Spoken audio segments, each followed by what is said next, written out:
નમસ્કાર દર્શક મિત્રો, મહામંથનમાં આપનું સ્વાગત છે. હું છું ઈશુદાન ગઢવી. કૂચકો માસોલમાં છેલ્લા 4.5 દાયકાથી રહેલી કોંગ્રેસની સત્તા અંતે ભાજપે આંચકી લીધી છે.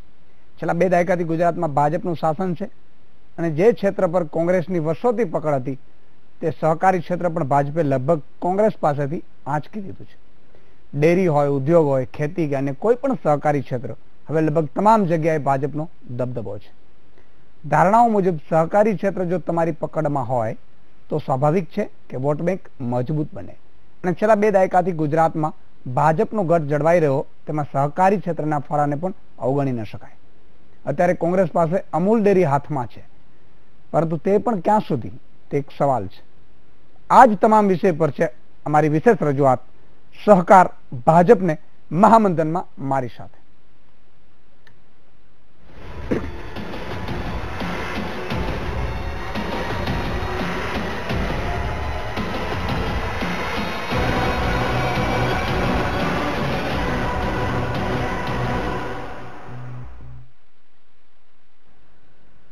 છેલ્લા 12 વર્ષ બાદ કૂચકો માસોલની ચૂંટણી હાથ ધરવામાં આવી હતી, જેમાં ચેરમેન તરીકે દિલીપ સંઘાણીની વરણી કરવામાં આવી છે, જ્યારે વાઇસ ચેરમેન તરીકે ગોવિંદ પરમારની વરણી કરવામાં આવી છે.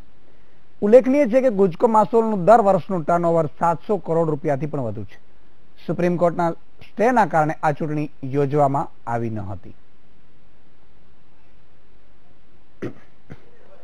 ભારતીય જનતા પક્ષના 26 ડિરેક્ટરો એ વિજેતા બન્યા. કોંગ્રેસના 5 ડિરેક્ટરો વિજેતા બન્યા હતા અને રાજ્ય સરકારના રજિસ્ટ્રાર જે છે સહકાર વિભાગના એ એના સભ્ય છે અને ગુજરાત સ્ટેટ કોઓપરેટિવ બેંક તરફથી એક પ્રતિનિધિ જે ચૂંટાયેલા હોય છે એ મૂકવામાં આવે છે. આમ કુલ 31 સભ્યોનું બોર્ડ હતું. એ બોર્ડની આજે ચેરમેન અને વાઇસ ચેરમેનની ચૂંટણી માટેની જે પ્રથમ મિટિંગ હતી એમાં ભારતીય જનતા પક્ષના નેતા અને પૂર્વ સહકાર મંત્રી શ્રી દિલીપભાઈ સંઘાણી ચેરમેન તરીકે અને વાઇસ ચેરમેન તરીકે ભારતીય જનતા પક્ષના ધારાસભ્ય શ્રી ગોવિંદભાઈ પરમાર એ બિનહરીફ સર્વાનુમતે આખા બોર્ડમાં બધાના સહકારથી એ ચેરમેન અને વાઇસ ચેરમેન બન્યા છે. ઘણા લાંબા સમય પછી ભારતીય જનતા પાર્ટીની બહુમતી કૂચકો માસોલમાં આવી અને બધા સભ્યોના અભિપ્રાય અને ચર્ચા પછી ભારતીય જનતા પાર્ટીએ કૂચકો માસોલના ચેરમેનની જવાબદારી સોંપી છે. ત્યારે કૂચકો માસોલને આ રાજ્યના ખેડૂતો માટે એમના ખેત ઉત્પાદન, એની પ્રોસેસિંગ પ્લાન્ટ દ્વારા માન્ય વડાપ્રધાને ખેડૂતોની આવક ડબલ કરવા માટેનો જે ધ્યેય રાખ્યો છે એ પરિપૂર્ણ થાય એ દિશામાં આવતા દિવસોમાં કૂચકો માસોલ કામ કરશે.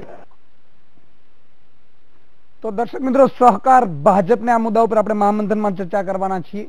ચર્ચા એટલા માટે આ કરવી પડી રહી છે કે જે રીતે સહકારી ક્ષેત્રમાં છેલ્લા વર્ષોથી કૂચકો માસોલમાં કોંગ્રેસનો દબદબો હતો, પરંતુ ધીરે ધીરે સહકારી ક્ષેત્રના દરેક પહેલું પર ભાજપ પોતાનું કમળ ખીલવી રહ્યું છે. આ મુદ્દા ઉપર કારણ કે જે ચૂંટણીઓ હોય છે એમાં ખાસ કરીને સહકારી ક્ષેત્ર વોટ બેંક માટે બહુ જ અગત્યનો માનવામાં આવી રહ્યું હોય છે. તો આ તમામ બાબતો ઉપર મહામંથનમાં ચર્ચા કરીશું. આપણી સાથે હાલ 2 મહાનુભાવો જોડાયા છે. નરેન્દ્ર રાવત છે, કોંગ્રેસના નેતા છે, અને રજનીકાંત દેસાઈ રાજકીય વિશ્લેષક છે. આગામી સમયમાં જ ભાજપના નેતા પણ આપણી સાથે જોડાશે. નરેન્દ્રભાઈ, જે રીતે વાત થઈ રહી છે કૂચકો માસોલમાં, આમ તો ભાજપની વર્ષોથી સત્તા છે ગુજરાતમાં, છતાંય પણ કોંગ્રેસે ક્યાંક ને ક્યાંક દબદબો રાખ્યો હતો, પરંતુ હવે ધીરે ધીરે એ દબદબા ઉપર પણ ભાજપ સહકાર ક્ષેત્ર છે એ ધીરે ધીરે કોંગ્રેસ પાસેથી આંચકી રહ્યું છે. શું કહેશો, કયા પરિબળો આની પાછળ કામ કરી રહ્યા છે?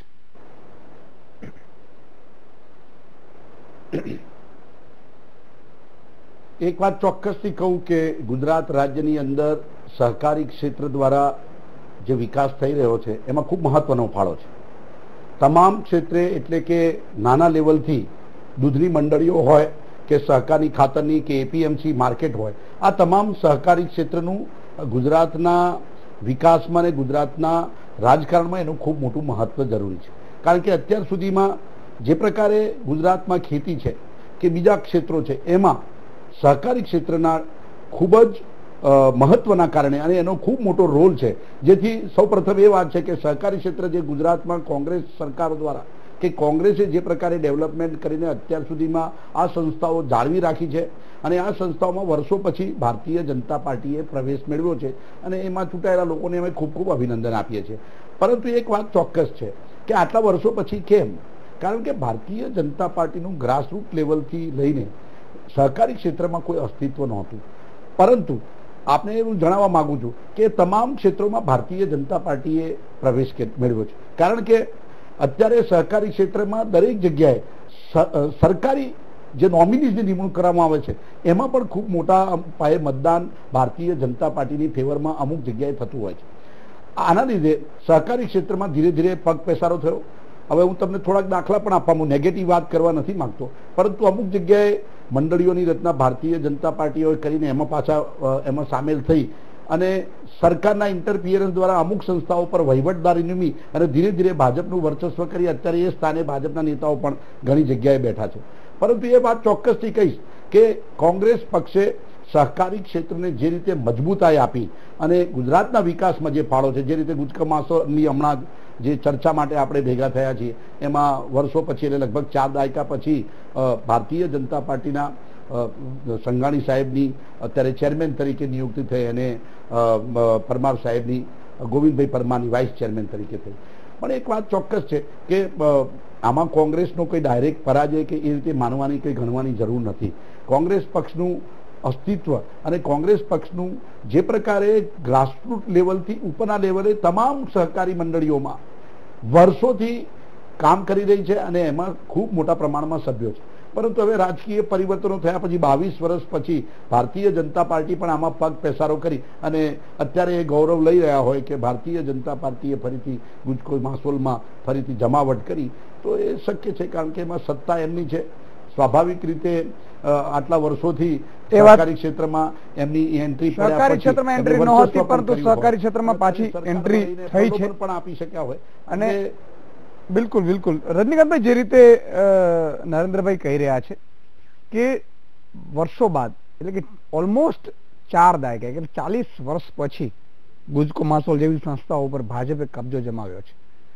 આમ તો ખરેખર ભાજપ સરકારમાં છેલ્લા 25 વર્ષની આસપાસથી છે, 2.5 દાયકા થઈ ગયા અને હવે ધીરે ધીરે જ્યારે સહકાર ક્ષેત્રમાં પણ ભાજપ દબદબો જમાવતું રહ્યું છે, એના પાછળ કયા પરિબળો છે? કારણ કે જે રીતે ભાજપની આટલા વર્ષોના શાસન બાદ એન્ટી ઇન્કમન્સી ખરેખર લાગવી જોઈએ, ખરેખર ભાજપના કામથી લોકો વિમુખ થવા જોઈએ, એના બદલે સહકાર ક્ષેત્રમાં ભાજપ છે એ ક્યાંક ને ક્યાંક દબદબો, એનું શું કારણ છે? કોઈ એવું કહી શકાય કે એક પ્રેશર ટેકનિકથી ભાજપ કબજો કરી રહ્યું છે કે પછી નોર્મલી વેથી આ કબજો થઈ રહ્યો છે?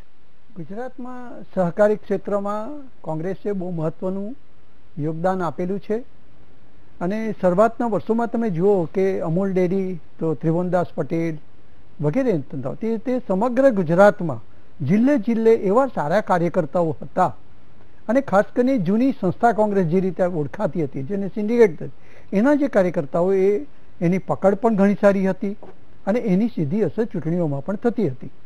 પણ ધીમે ધીમે જે રીતે કોંગ્રેસ જૂના કાર્યકર્તાઓ એના એમ કહી શકાય કે રહ્યા નહીં અને જે કંઈ નવા કાર્યકર્તાઓ એ લોકોની એટલી પકડ રહી નહીં અને એવું પણ બન્યું છે કે સરકારી ક્ષેત્રમાં એ લોકોએ એક વખત સત્તા કબજે કર્યા પછી નવા જે કાર્યકર્તાઓ તૈયાર કરવા જોઈએ એ લોકો તૈયાર કરી શક્યા નહીં.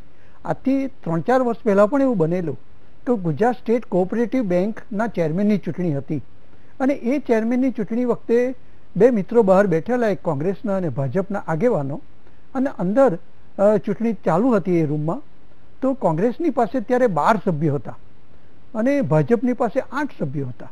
એ બંને ચર્ચા કરતા હતા. તેમાં ભાજપના આગેવાને એમ કહ્યું કે અમારી જીત થવાની છે. એમની પાસે ખરેખર 8 જ સભ્યો હતા અને કોંગ્રેસ પાસે 12 હતા. તો છતાં જ્યારે પરિણામ આવ્યું ત્યારે ભાજપની જીત થઈ હતી. 4 કોંગ્રેસના સભ્યોએ જ ભાજપને મત આપ્યા હતા સ્ટેટ કોઓપરેટિવ બેંકની ચૂંટણીમાં.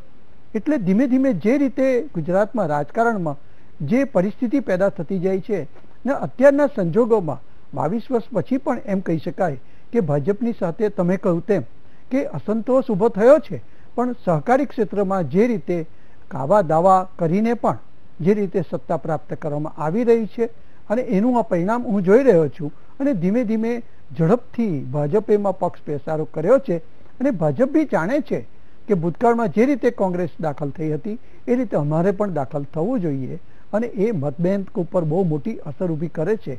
આજે દિલીપભાઈની વરણી જે થઈ છે, દિલીપભાઈ એક સારા કાર્યકર્તા છે, એમને બહોળો અનુભવ છે અને આપણે આશા રાખીએ કે એવો સુંદર રીતે કામગીરી કરે. બીજી બાજુ તમે જુઓ કે ઇફકોમાં પણ થોડા સમયમાં જ એના ચેરમેનની ચૂંટણી થવાની છે અને એમાં પણ ભાજપના જ આગેવાન આવશે એવું આપણે સ્પષ્ટ જોઈ રહ્યા છીએ. બિલકુલ જે રીતે નરેન્દ્રભાઈ આ જે ગુજકો માસોલમાં વર્ષો બાદ ભાજપની સત્તા આવી છે, આવી રીતે ધીરે ધીરે સહકાર ક્ષેત્ર ભાજપ કબજો કરી રહ્યું છે, એના પાછળ શું કારણ છે? ખરેખર કોંગ્રેસના જે નેતાઓ વર્ષોથી હતા એ તૂટી રહ્યા છે કે નવી પેઢી છે એ આમાં તૈયાર નથી થઈ રહી કોંગ્રેસની, કે પછી કોઈ ત્રીજું કારણ છે? ના, આમાં બે વસ્તુ, એક મહત્વની બાબત જે હું સ્પષ્ટ કરવા માંગુ છું. એટલે સહકારી ક્ષેત્રને હું ક્રિટિસાઇઝ કરવા માંગતો નથી કે કોઈને હું આક્ષેપ કરવા નથી માંગતો, પરંતુ અત્યારે સહકારી ક્ષેત્રમાં પૈસાનું રાજકારણ ખૂબ મોટું છે. જે પ્રકારે ભારતીય જનતા પાર્ટીના નેતાઓ એન્ટર થયા પછી જે પ્રકારે મતદાનની અંદર મતદારોને અને જે પ્રકારે પ્રલોભન આપવામાં આવે છે એમાં ખૂબ મોટા પૈસાનો વેપાર થાય છે. અને અત્યારે જ્યાં જ્યાં બી ભારતીય જનતા પાર્ટીની સંસ્થાઓ છે, એટલે કે આ બધી અલગ અલગ, સપોઝ અત્યારે ગુજકો માસોલ છે એની ચૂંટણી કેવી રીતે થાય આપ જાણો છો કે બધી સંસ્થાઓમાંથી ત્યાંથી ચૂંટાય ને પછી ત્યાં આવે. એટલે આ પ્રકારે સપોઝ તમને હું એક ઉદાહરણ આપું કે સુગરની વાત કરું, સુગર કોઓપરેટિવમાં અત્યારે હાલત બહુ ખરાબ છે કે જ્યારથી ભારતીય જનતા પાર્ટીના નેતાઓએ એમને કેપ્ચર કર્યા પછી અત્યારે બરોડા સુગરની વાત કરું તો 100 કરોડ રૂપિયાનું નુકસાન હેઠળ 2000થી ઓછા ભાવ ખેડૂતોને આપી દેવામાં આવ્યો છે. એટલે વહીવટ બહુ જ કથળતો થયો છે ને આમાં પૈસાનો એટલો મોટો વેપાર ચાલે છે જેના કારણે સત્તા સ્થાને અમુક સ્થાપિત હિતો પણ અંદર આવી ચૂક્યા છે. અને એમાં ચોક્કસથી ભારતીય જનતા પાર્ટીના શાસનના કારણે ભારતીય જનતા પાર્ટીના સમર્પિત લોકો આમાં સત્તા સ્થાને બેઠા છે. બીજું આમાં કોર્ટ કેસ પણ બહુ થઈ રહ્યા છે, જે જૂના લોકોને હટાવવા માટે કોઈ પણ કેસોમાં કે જવાબદારી આપીને એમને ફસાવીને એમના ઉપર કેસ કરવામાં આવે છે. હવે આ સહકારી ક્ષેત્ર અને સરકાર આ બંનેના સંલગ્નથી હવે આ સહકારી ક્ષેત્ર ચાલે છે. એટલે સરકારના નિર્ણયો પણ આમાં હોય છે, જેના કારણે ભારતીય જનતા પાર્ટીની પકડ હોય એ સ્વાભાવિક છે. કારણ કે કોર્ટમાં સવાલ ક્યાંક ને ક્યાંક એ ઉઠે છે. નરેન્દ્રભાઈ, આપણી સાથે ખુદ દિલીપ સંઘાણી પણ જે ગુજકો માસોલના ચેરમેન થયા છે એ જોડાયા છે VTVમાં. પહેલા તો દિલીપભાઈ અભિનંદન આપને. અને બીજો પ્રશ્ન હું પૂછવા માંગીશ આપને કે જે રીતે ભાજપ ધીરે ધીરે સહકાર ક્ષેત્ર આંચકી રહ્યું છે કોંગ્રેસ પાસેથી, વર્ષો બાદ આ રીતે ભાજપ છે એ ધીરે ધીરે અમૂલ ડેરીને બાદ કરતા મોટા ભાગના જે સહકાર ક્ષેત્ર છે એ ભાજપે ધીરે ધીરે કબજે કર્યું છે. એ કબજે કરવા પાછળ શું કારણ છે? તમે એમ માનો છો કે જે રીતે વર્ષોથી ભાજપ સરકાર સત્તા પર છે જ છતાં સહકાર ક્ષેત્ર ભાજપથી દૂર હતું, એનું શું કારણ હતું અને હવે કેમ કબજો જમાવાઈ રહ્યો છે?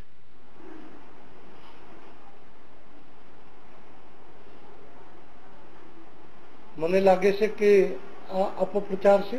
ભારતીય જનતા પાર્ટીનું શાસન આવ્યું ત્યાર પછી અને ત્યાર પહેલા પણ ગુજરાતમાં અનેક જિલ્લાઓમાં સહકારી ક્ષેત્રમાં જિલ્લા બેંક, તાલુકા સંઘ, જિલ્લા સહકારી સંઘ અને ડેરી જેવી સંસ્થાઓમાં ભારતીય જનતા પાર્ટી સાથે સંકળાયેલા કાર્યકર્તાઓ આ સહકારી સંસ્થાઓ પર કામ કરતા હતા. પરંતુ ટોપ કક્ષાની સંસ્થાઓ જે છે એ સંસ્થાઓમાં પાયાની સહકારી સંસ્થામાં ભારતીય જનતા પાર્ટીનો કાર્યકર્તા સક્રિય ન હોય અથવા તો ન ચૂંટાય ત્યાં સુધી ટોપ ઉપર ના આવી શકે. જિલ્લા કક્ષા પછી રાજ્ય કક્ષાની સંસ્થાઓ પર આવી શકે. લોકશાહી ઢબે આ ચૂંટણી થઈ છે. સુપ્રીમ કોર્ટના નિર્દેશ પ્રમાણે ચૂંટણી થઈ છે. ગયા વખતે પણ ચૂંટણી જ્યારે થઈ ત્યારે બહુમતી ભારતીય જનતા પાર્ટી પાસે હતું. કોંગ્રેસના શાસકોએ કોર્ટમાં જઈને સ્ટે લીધો 3 વર્ષે ચૂંટણી પછી, અને 7 વર્ષ સુધી કોર્ટના સ્ટે ઉપર એ આ ગુજકો માસોલ ઉપર ચીટકી રહ્યા એમ કહું તો ખોટું નથી. અને સુપ્રીમ કોર્ટમાં કેસ ચાલવા પછી સુપ્રીમ કોર્ટે નિર્દેશ આપ્યો કે વહીવટદાર મૂકવા અને ચૂંટણીનો કાર્યક્રમ લીધો. એમના દેખરેખ હેઠળ આ ચૂંટણી કરવામાં આવી. હવે સુપ્રીમ કોર્ટની સીધી સૂચના મુજબ ચૂંટણી થઈ હોય અને 33માંથી 28 જેટલા ભારતીય જનતા પાર્ટીના સમર્થક કાર્યકર્તાઓ આમાં ચૂંટાઈને આવે. આ લોકશાહીમાં લોકતંત્રની સ્વીકૃતિના બદલે કોંગ્રેસની માનસિકતા આંચકી લેવાની વાત કરે છે. આ લોકશાહીની પ્રક્રિયા છે. એમણે ગુસ્કો માસોલની ઇમેજ હતી. એક વખત ગુસ્કો માસોલનું તેલ કે ગુસ્કો માસોલનું ખાતર કે ગુસ્કો માસોલ દ્વારા બનતા સાધનો જે છે એ લોકો ખરીદવા માટે તડપટ લાઈનમાં રહેતા. એના બદલે માત્ર ગુસ્કો માસોલે ખાતરના કમિશન કે મર્યાદિત બિયારણના વેપારના આધારે ગુસ્કો માસોલ ટકાવવું પડે એ સ્થિતિનું નિર્માણ થયું. ખૂબ મોટી ઓઇલ મિલ, બિયારણના સંશોધનો અને ખેત ઉત્પાદનના સાધનો સહિત ગુસ્કો માસોલ જે ઉત્પાદન કરીને ખેડૂતો સુધી એક વ્યાજબી ભાવે અને મજબૂત ક્વોલિટી પહોંચાડતા હતા. એમાં જે ઓટ આવી એના કારણે ખેડૂતો અને સહકારી જગતને હાલના કોંગ્રેસના નેતાઓ પ્રત્યે વિશ્વાસ ફૂટી ગયો અને ભારતીય જનતા પાર્ટીએ નાફેડ જેવી સંસ્થામાં 7,000 કરોડની ખોટ કહું તો ચાલે પણ એના બદલે ખરેખર કૌભાંડ કર્યું અને એના કારણે આખું બંધ થવાનું હતું. નરેન્દ્રભાઈના નેતૃત્વવાળી કેન્દ્ર સરકારે આ એમની મદદથી પુનઃ નાફેડ જે ફડચામાં જવાની તૈયારીમાં હતું એને ચાલુ કરવાની સ્થિતિમાં લાવી. છેલ્લા 7 વર્ષથી 100 કરોડ રૂપિયાની ખોટ કરતું હતું. એ જ નાફેડમાં આજે હું સિનિયર વાઇસ ચેરમેન છું અને આ વર્ષે 125 કરોડ જેવો નફો કર્યો. એ લોકોનો અને ખેડૂતોનો વિશ્વાસ સંપાદન કરે છે.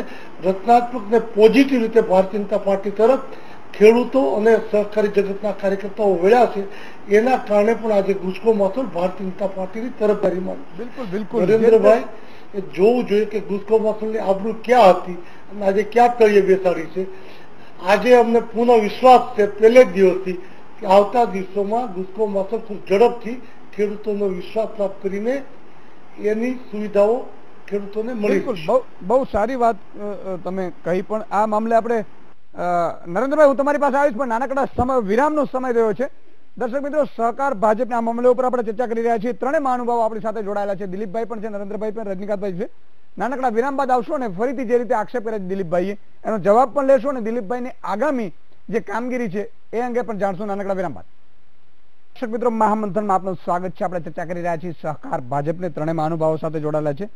જી નરેન્દ્રભાઈ, તમે કંઈક કહેવા માંગતા હતા જયારે બ્રેક પહેલા દિલીપભાઈ જે રીતે આક્ષેપ કર્યો કે કોંગ્રેસના શાસનમાં જે રીતે તૂટી રહ્યું હતું સહકાર વિભાગ, તમે કંઈક ત્યારે કહેવા માંગતા હતા નરેન્દ્રભાઈ? સૌપ્રથમ દિલીપભાઈ સંઘાણીને ખૂબ ખૂબ અભિનંદન કે તેઓ ગુજકો માસોલ જેવી સંસ્થા જે કોંગ્રેસના રાજ્યમાં ઊભી થઈ, કોંગ્રેસના સહકારથી ઊભી થઈ અને ગુજરાત રાજ્યના ખેડૂતોને માર્કેટિંગ દ્વારા જે રીતે 51% વધારે ખાતર પૂરું પાડતી આટલી મોટી સંસ્થાના એ વડા બન્યા છે, જેથી એમને ખરેખર ખૂબ ખૂબ અભિનંદન. પરંતુ જે પ્રકારે એમને આક્ષેપો કર્યા કે ચૂંટણીની વાત કરી તો એ બાબતમાં એમને કહેવા માંગુ છું કે સહકારી સંસ્થાઓમાં સરકારનું મોટા પાયે ઇન્ટરફિયરન્સ રહ્યું છે. આ ચૂંટણી નહોતી આવતી એનું મુખ્ય કારણ એ હતું કે સરકાર ચૂંટણી થવા નહોતી દેતી અને જેના કારણે સુપ્રીમ કોર્ટમાં જવું પડ્યું હતું. એટલે એ વાત એમને જે કરી એ વાત ખોટી છે અને કોંગ્રેસ પક્ષે આટલી મોટી સંસ્થા જે બનાવી છે અને એના કારણે ગુજરાતનો વિકાસ થયો છે, જેથી કોંગ્રેસને તો અભિનંદન જ પાઠવવા પડે. અત્યારે તમે એ સંસ્થાના વડા થયા તો એ કોંગ્રેસે ઊભી કરેલી સંસ્થા છે. મારું એટલું જ કહેવું છે કે 22 વર્ષની અંદર તમે શાસનમાં આવ્યા પછી સહકારી ક્ષેત્રની અંદર કોઈ મોટું પ્રદાન કર્યું હોય તો એ વાત તમે મને કરી શકો છો. અત્યારે તમે એ પણ ઉલ્લેખ કરું કે તમારા જે બી જિલ્લા કક્ષાએ, તાલુકા કક્ષાએ સહકારી બેંકો કે એપીએમસી માર્કેટ એની અંદર તમારા ધારાસભ્યોને મોટા મોટા લક્ષાધિપતિ વ્યક્તિઓ એમાં આવ્યા પછી શાસનમાં એટલે કે સહકારી ક્ષેત્રમાં ભાજપનો પગ પેસારો થયો છે. એટલે મારું એટલું વારંવાર કહેવાનું છે, એમાં મને કહેતા શરમ બી નથી આવતી કે આમાં પૈસાનો વેપાર ખૂબ મોટો થવાથી અને ભારતીય જનતા પાર્ટીના જે બી નેતાઓ સહકારી ક્ષેત્રમાં નાના કક્ષાએથી મોટી કક્ષાએ સુધી એમનો ઇતિહાસ પણ તમે જોઈ લેશો, એમની પૈસાની તાકાત પણ આપ જોઈ શકો છો. પરંતુ એ સાથે હું કમ્પેરિઝન કરવા માંગતો નથી. ચોક્કસથી કોંગ્રેસને અભિનંદન આપવા પડે. કોંગ્રેસ પક્ષે સહકારી ક્ષેત્ર આપવાથી તમે ડેરીની વાત કરો, ગ્રાસરૂટ લેવલથી બેસ્ટ એક્ઝામ્પલ કે સામાન્ય માણસ બી દૂધ જો અત્યારે એના ઘરમાં ઘરમાં સસ્તા ભાવે બિલકુલ અને એ regular જો વસ્તુ પીતો માનવી હોય પડે, તે એ સહકારી વસ્તુ માનવી ક્ષેત્રનું પડે, પરિણામ બિલકુલ છે. બિલકુલ. અને એ સહકારી ક્ષેત્ર પણ આપવા દિલીપભાઈ, જે પાછળ રીતે કોંગ્રેસ નરેન્દ્રભાઈ પક્ષનો કહી સાથ રહ્યા છે કે કોંગ્રેસે ખૂબ આપ્યું છે, અને જો કે હવે કોંગ્રેસ પાસે અમૂલ ડેરી ના જે સહકાર વિભાગમાં કબજો છે એ પણ તમે ધીરે ધીરે જે રીતે તમે કાપવાનું શરૂ કર્યું છે, તો મને લાગે છે કે એ પણ ટૂંક સમયમાં ઝડપવાનો પ્રયાસ તો કરશે જ ભાજપ, એવું મને લાગી રહ્યું છે. એમાં ખોટો પણ હોઈ શકું છું, પણ જે રીતે નરેન્દ્રભાઈ આક્ષેપ કરી રહ્યો છે કે કોંગ્રેસે ખૂબ સહકાર ક્ષેત્રમાં વિકાસ કર્યો છે, તમારા આક્ષેપને નકારી રહ્યા છે, શું કહેશો?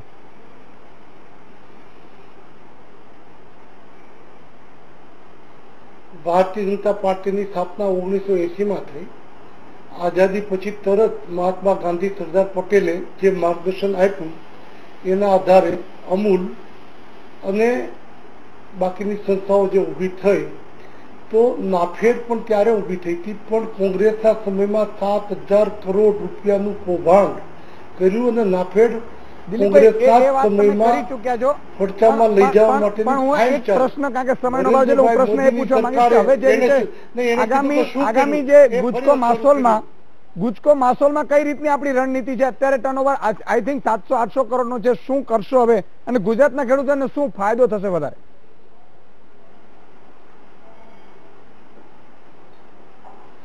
ગુજરાતના ખેડૂતોની મુખ્ય પાક કપાસ અને મગફળી છે.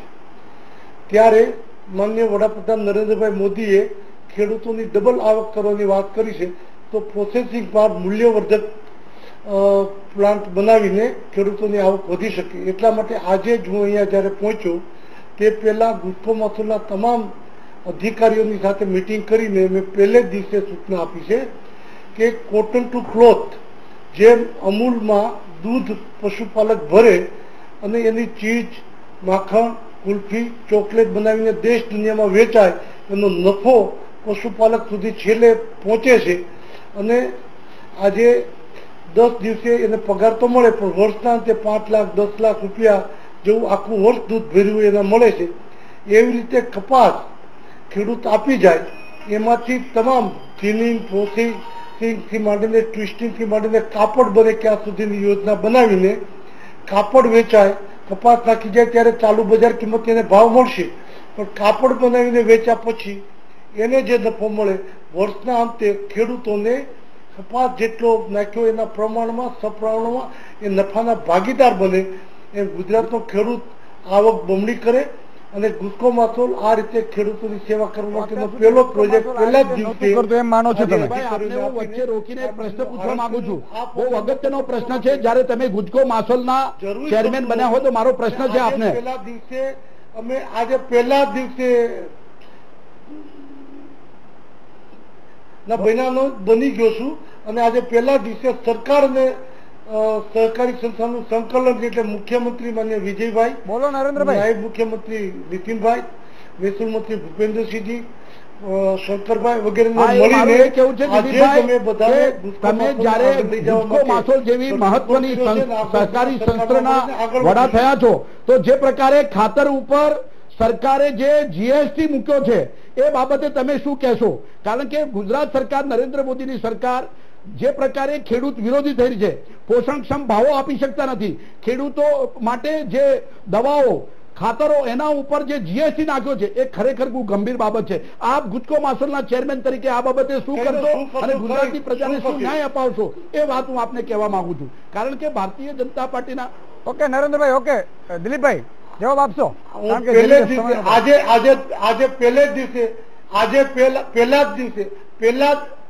આજે પહેલા દિવસે અધિકારીઓની મિટિંગમાં એ પણ સૂચના આપી, જ્યારે હું કૃષિ મંત્રી હતો ત્યારે ગુજકો માસોલને ખેડૂતોને પહોંચાડવા માટેનું ખાતર જે આવતું એ ખાતર ઉદ્યોગપતિને આપી દેવામાં આવતું, અને આના પોલીસ કેસ પણ ગુજકો માસોલ ઉપર થયેલા છે.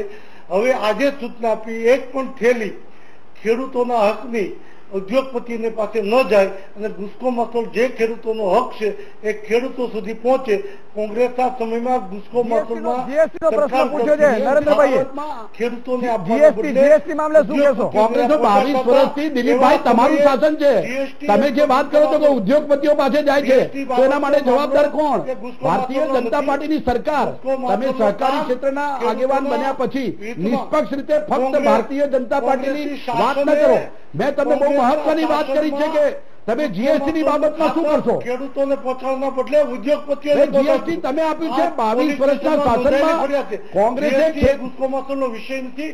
મુખ્ય વહીવટ ખાતરનો છે અને ખાતર ઉપર 18% ઉપર જીએસટી આપ્યો છે. આ બાબતે શું કહેશો?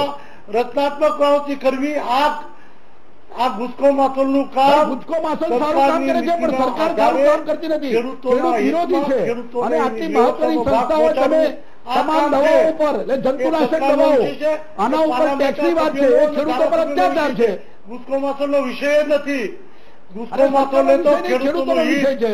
ઓકે શું કરશે આટલી મોટી સંસ્થાના વડા થયા પછી? રજનીકાંતભાઈ, જે રીતે વાત થઈ રહી છે, શું માનો છો? ભાજપનું શાસન હતું ને કોંગ્રેસનું શાસન હતું, ભાજપનું શાસન આવ્યું છે, શું માનો છો એ જ પ્રવૃત્તિ ચાલશે કે એમાં કઈ સુધારો થશે? સંક્ષિપ્તમાં.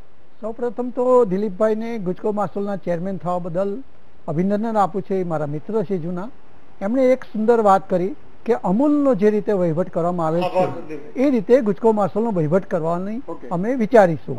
ખરેખર એ રીતે વહીવટ કરવો જોઈએ અને અમૂલની સ્થાપનાથી તમે સરદાર પટેલ, મોરારજીભાઈ દેસાઈ, કુરિયન અને એ લોકોએ જે ત્રિભુવનદાસ પટેલ વગેરે કરી એ રીતે એનો વહીવટ થવો જોઈએ અને આપણે આશા રાખીએ કે ગુજરાતના ખેડૂતોને એનાથી અવશ્ય લાભ મળશે. અવશ્ય લાભ મળશે એવી આશા રાખીએ. સમયનો અભાવ છે એટલે દિલીપભાઈ, રજનીકાંતભાઈ, નરેન્દ્રભાઈ ત્રણેયનો ખૂબ ખૂબ આભાર મહામંથનમાં જોડાવા બદલ.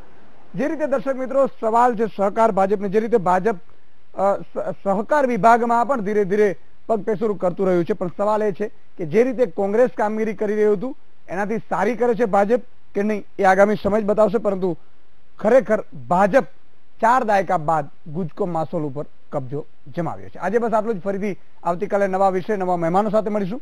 ત્યાં સુધી તમે જોતા રહો વીટીવી ન્યૂઝ. મને રજા આપો. નમસ્કાર.